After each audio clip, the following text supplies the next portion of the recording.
Salary negotiation. Strategy from foundations and compensation. Compensation. What does it mean? According to the Oxford Dictionary, compensation is defined as the money received by an employee from an employer as a salary or wages.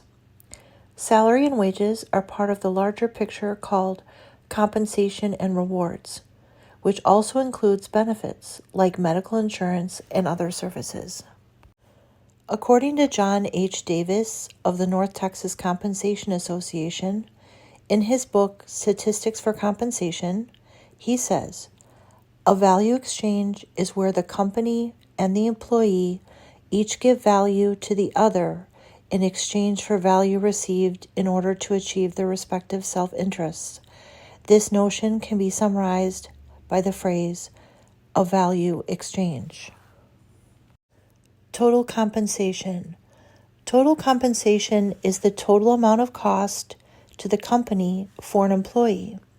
Some companies emphasize certain benefits to balance paying a certain salary. In that case, there may be a greater need for work-life balance, better medical coverage, or other services.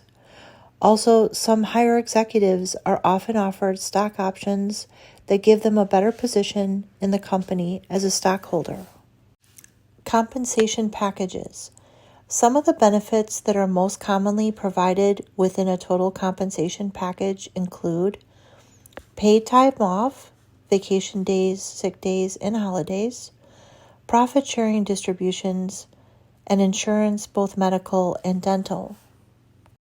According to Layla Morgan, a professional resume writer on LinkedIn, not only should a salary that properly compensates an individual's experience and abilities be discussed, the potential for bonuses or other incentives that may be linked to good performance in the role must also be broached in discussions. It's important to think of total compensation holistically to get an accurate picture of what you are being paid. It's important to understand your value as an employee so you know what an appropriate level of compensation should be. Knowing what you bring to the job, your skills and experience, as well as your current market value, will give you an idea of what a good fit for compensation would be. So now we see the importance of the value exchange theory. One way to prepare yourself for a salary negotiation is to educate yourself about salary data at a national and state level.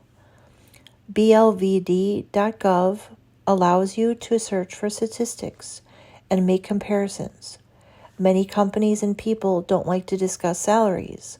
However, with new transparency laws, many states are requiring that salaries are made known to the public. Many state-run educational institutions have public information on the salaries of their employees. Even the chancellor of a community college has their salary available on the college website. Knowing more data about a position means you will be able to make a better decision on an offer and navigate through negotiation.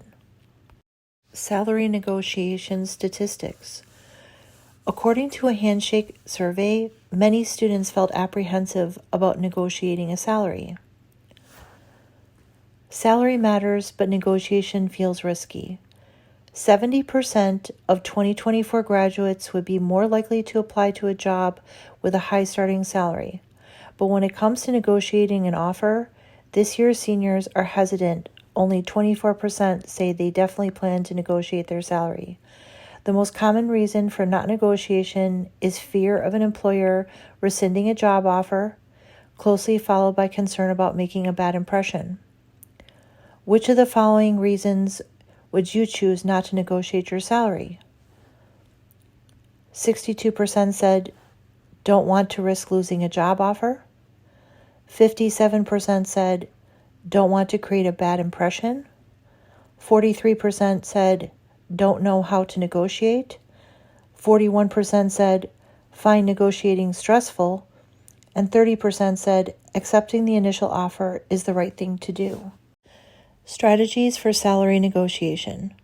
Jessica T., who completed her graduate studies in human resource management at Tarleton State University, has worked at UT Arlington as a compensation specialist. She has golden advice to pass on to emerging professionals. Try to stay away from giving a specific answer when recruiters ask you what salary range you're looking for. An example of my go-to question when I'm asked. This is letting the recruiter know that I'm more interested in the total compensation package, which includes benefits.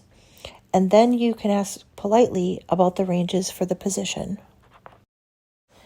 It's good to have a general idea of what the market value is for the position you're interviewing for. You can try using free resources online to get a general idea of the appropriate range for the role. If you're being offered a job, don't be scared to negotiate. This doesn't just include salary. You can negotiate for immediate PTO when starting if there's a waiting period, for example. You can also ask if the salary is flexible. The worst thing you can be told is no. It's always worth a shot to see if you can start higher than what you're being offered. I just recommend being polite and tactful about it.